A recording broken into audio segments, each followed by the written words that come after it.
Hello and welcome to a very special final episode of the One Shot Show. It's been quite the journey to get We've had a real run, and there have been highs and lows. It's been so exciting. But now we sort of come to the end, and we really want to send this thing off as appropriate. I think a big finish, as it were. Yeah, we do it with a bang, not with a whimper. Yeah. Which is tricky. I have found with the finishing of my own campaigns. It's hard to pull off a bang at the table. Okay, just for the record, there's going to be another episode next week. Don't worry, this isn't actually the final episode of the show, but we are talking about finales. We are talking about specifically the finale to your whole ass campaign. Whether you've been running a module for a couple of weeks, and here's this culmination. Whether it's this years-long campaign, level 1 to 20, whatever it is, you're going to have that session, that actual moment that is the last one, and you want to make sure it is the best one. Yeah. You want that to not just be another boss fight. It has to be the boss fight.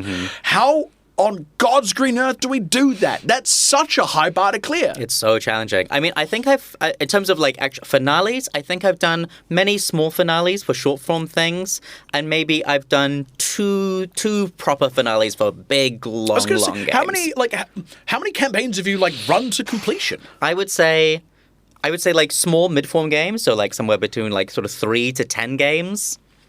I don't know. A dozen plus, maybe. Okay, maybe more than that. What about big and then two bigger. Like one game that started during lockdown 1 that finished this year, and then my West Marches that was kind of like 2.5 years weekly game, big interlocking narrative, and then finish that one, and that's the closest I've got to that West Marches one is the closest to a level 1 to 20 sort of like run the full system and the full campaign back to back. And this has been on my mind because a couple of weeks ago, I had the final session for the campaign that I've been running for about the last 2 years. And similarly, I've sort of finished 2 big-ass campaigns. I've finished a number of smaller ones. Yeah.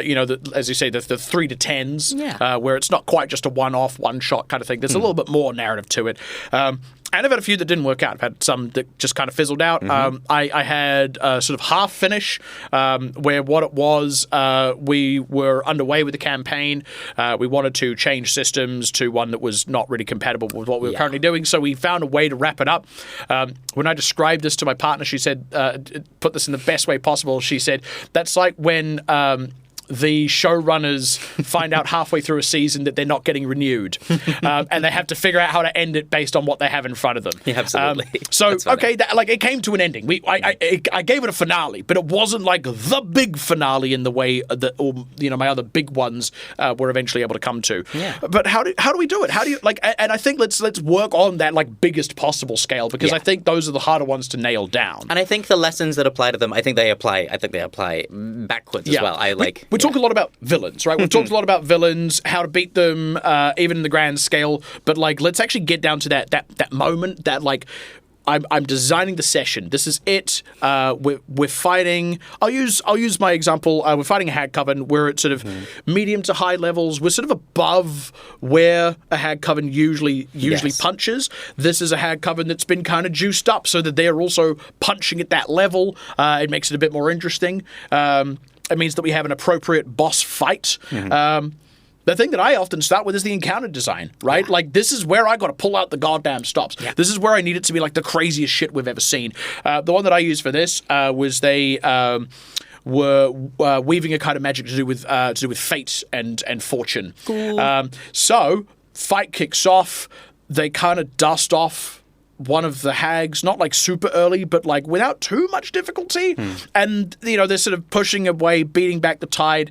And then they get this beat that goes, the hag coven who are now all dead, they sort of hear their voices going, no, this is not our fate.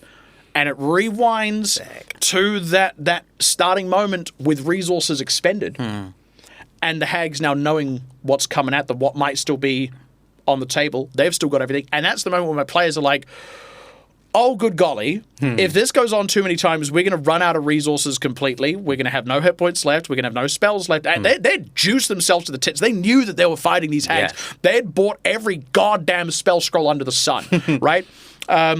they had to go into that second round of it going, okay, we've got to be smart about what we use here. They also know certain things that we have at our disposal. They have ways to counteract them more proactively now. And we've got to figure out what's causing this effect so that we can stop it and shut it off ahead of this happening to us and us ending up in this fight a third time. I designed it that way, and I designed it going, this is failable. Extremely failable. Yes. I see. This is something that I agree. That's how I set up the finale game of my Big West Marches. My players had dealt with all of the human level antagonists, like in the lead-in. Basically, there were multiple factions that were all fighting over a central football, a central source of power, and I knew that I wanted the final encounter of that campaign to be my players confronting and now somehow like quashing or diminishing. They had multiple means to do so, that final source of power, and they knew going into it that they were essentially walking into a furnace from which they may not emerge. And that knowledge, that sort of like that complicit knowledge of going like, this is still like, we know for our characters, it felt like that many of them the world had fallen into a spot where if their character died or if all of them died, they would still feel a sense of completion to the story. And this thing on top was truly it was like they were already sacrificing their lives the moment they walked into the encounter. But that was a fun line. That was a fun line to like walk in the little lead in right before crossing into the final encounter. I think I did enough work with the players to make sure that they felt like if this was the end for them, for what their character had to say and do, we would find a way through to the ending post that point. What do you do about character arcs in your games? I mean, it's so fun. Like we've talked about, like sometimes a character's arc will finish like partway through the campaign, and then they sort of become maybe a more supporting character to another role. Sometimes we find something else on top. We have often in my games, we have a late like 3/4 or couple of sessions before finale character death because of some threat that has come in before. I've tried a couple of things at that point. Sometimes my players are happy to step into NPCs. Sometimes, in the case of that big one I'm describing for my West Marches, a player who had died in the session before helped me run the final encounter, helped me run aspects of the big bad and like roll stuff up and roll damage with me. It was very, very joyful. So yeah, I think it's very much on a case-to-case basis. I don't always think, we've spoken about this before, that the characters' arcs necessarily all need to tie into the final big arc. I agree with that approach. Partially because, to be honest, it's just too much. It becomes too complicated. Yeah. Do you do epilogues? Yes, so like this is where I was talking about, when I was talking about finales, I was kind of like, finale, you've got like into like, I don't know, like a sort of like a story mountain. We've got like our climax moment, like the action climax, and then we have all of our falling action. Yeah. In your finale games, how much falling action is there? How much falling action is there? I'll talk about both sort of finisher examples I have. For the first campaign, it was very straightforward. It wasn't a campaign that was particularly designed with character arcs in mind. This is like the first big-ass campaign I ran. We got to the end, we resolved the main story, and I gave each character, I just like wrote out epilogues that I read out to my table. And then as I read each one's out, some of them were like, yeah, it sounds about right. Some of them were like, actually, I think maybe like this also, or like, yeah, that sounds about right. I think maybe actually it would have gone slightly more like this. And then like we still got to have a little bit of that narrative back and forth, but we were now on a different layer. We were on a storytelling layer. We weren't like in character in the game. We were just sort of like feeling out how we wanted the ending of the story to feel for each player, not necessarily for me. I got my bit of the finish. Yeah. For my most recent game, it had a little bit of an extra foible to it, which was that there was a bigger picture. There had been a sort of bigger picture political structure behind this sort of power struggle to ascend to godhood that was going on, relating to what was the rise of this hag coven, and a relic that they possessed that was necessary for this ritual. Yeah, cool. This has sort of culminated in the party going, right, well, obviously we need to deal with this hag coven anyway, but now instead of trying to retrieve that relic to help this NPC ascend, we're going to retrieve it so that we have leverage and can bring all the major players to the table and get us all to hash it out. Yeah, great. Right? Now, that was a really great conceit for the narrative, how we sort of wove up to that moment, how it got to incorporate some of the major players that they had interacted with over the course of the campaign to varying degrees. One of whom that had like maybe a 30-minute interaction with like 2 years prior and had not seen or heard from since. It was really nice. It worked really well. It felt big. It felt appropriate. However, not every character gave a shit. Yeah. And not every player gave a shit. Because some of those players, they were playing characters that were new to that and didn't care about the politics, even if the player was interested to see how it rolled out. They didn't have a way of role-playing it out because their characters didn't care. Some of them were players that had sort of joined in partway through, who had some window into this, but again, didn't have the same engagement. And then I had like the one guy that had been there from start to finish with the same character also, and he cared a lot, right? Now, we could have easily done a whole extra session role-playing the politics, and it would have probably been really fun and satisfying for me and that one guy, right? And I went, that's not going to work. So we sort of yada-yada'd it a little bit. We gave ourselves, and off the back of it, we spent about an hour and a half, which is quite a long time. We spent about an hour and a half. I just sort of described it in an epilogus fashion of like, here is what happened after. Here is what happened after. But I would also leave in these moments where I allowed the players to take a little bit of control. So I sort of went, you know, everyone convened in this place for the negotiations. Yeah, nice. What shape did they take? What form did the negotiations take? What information did you impart first? Like, what was the tone that this took on? And there were these beautiful opportunities within how everything was getting described where I could pause it and hand it back to the players without it being roleplay. Yeah. So we still got this back and forth. Yes. And I think it was the best way we possibly could have wrapped up the politics of it. Yeah. Because otherwise it would have just been... It would have been boring, and it actually would have made the finale, which at that point would have been the session previous, the big boss fight, it would have made that feel weird by comparison. Yeah. You know, it's too many endings. Yeah, absolutely. I mean, that's the problem. I find, too many endings is, you know, depending on how many players you have at your table, how many threads you have to wrap up, too many endings is one of them. I agree that every player is probably seeking something slightly different toward the end of a campaign. It's something that we did when we finished our West Marches was that I sort of, for each player, because also it's a big difference. Are you finishing your campaign or are you finishing your whole world? Like, is this the last time you'll play in this world? Which, in both of my cases, it has been. It's like, this is the last time we'll ever be inside this world. Interesting, because in my first one, our next campaign picked up in the same world 80 years on. Absolutely, and I knew this wasn't the case for both of the two that I finished. So, in that case, it was really dialogue heavy, not so much roleplay heavy between me and the players, talking about all of like the facets and aspects of the world that they were interested in, and like either like resolving them or going like, this just was the state that this is the state that things were left in, which I found really upped my players' investment in the ending. It was like, if this is the last time that we're going to be in this setting of Westermar, how long, like, what do we need to do to make sure that this wraps up that way?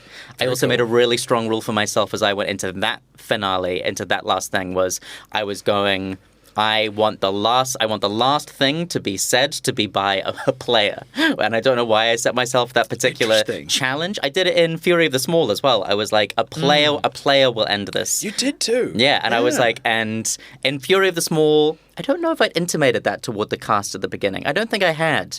I think I thought I'd finished, and then I looked at the table, and then Arlo, one of my players, had a look in the eye, and then he picked up. But yeah, it was a fun challenge. That was a fun challenge, and you know, I had to wrap up characters. I had to plan for like if they live or if they die in the final encounter. Yeah. What's the prompt? What's the question? What's the thing that carries forward for them? It's really, really I think it has the potential to be a really lovely, warm moment around the table, which is why I think it takes, why the planning of it feels so important. I did lose one in my final encounter of my most recent campaign, which is really interesting because I had another character in the party who had a more personal, he had a character that had died partway through. We came in with a new character, and it was at the point in the campaign where he went, look, it seems like the hags are this is going to be a bigger kind of scale of threat, you know, a bit down the line. I think I just want to build a character that's maybe got more personal stakes. Yeah, so cool. he played like a frog guy. And the whole thing was like he had unwittingly slipped into the Fae as a child, as sometimes small children do, and a wicked evil hag had cursed him and turned him into a frog, right? But because this is a more sort of serious, grounded setting, that then, turns into the arc of his life where he wants to understand more about like who he is and why he's like this and who the hag was. So what we get at the table is this this devastating barbarian who could leap genuinely, but he could leap incredible distances. He was extremely physically powerful and capable. This is the guy that can like jump up a 2-story building, and it was really satisfying. And he went, and he even said this to me, when not only am I willing to die, I'm expecting to die. Yeah. And I wasn't like, okay, I'm therefore going to kill him. But I didn't hold anything back. But the way that my players had planned and played everything out, like it worked really well. He got almost all the final blows, not on purpose. Who died was a different character who, as it so happened, had the most recent wrap up to his arc. Ah, great. That just like literally the session prior. It was a happy accident, and it meant that he didn't get an epilogue. It also meant that he wasn't involved in the hour and a half of political negotiations. Not the most ideal thing, but to be honest, that's no different to when your character dies partway through a session anyway, and you kind of have to sort of hang around and wait. Maybe you start rolling up your next character. Yeah. But there was still like a story to be resolved that he was interested in because he'd been playing with us for, a year and a half at that point. 100%. My favorite moment as well that I just want to mark before we head in is after we finished campaigns in our group, and this came from a friend's proposal. We finished the campaign, we finished the last words of the story, and then afterwards we made sure that we had a nice bottle of something, and we put on some music, and we made sure, like, in the immediate aftermath of the storytelling, to make sure that we had a moment to end together as a group. Yeah, just to sort of take the deep breath out and sit in it for a minute, feel the satisfaction of the years long investment and the payoff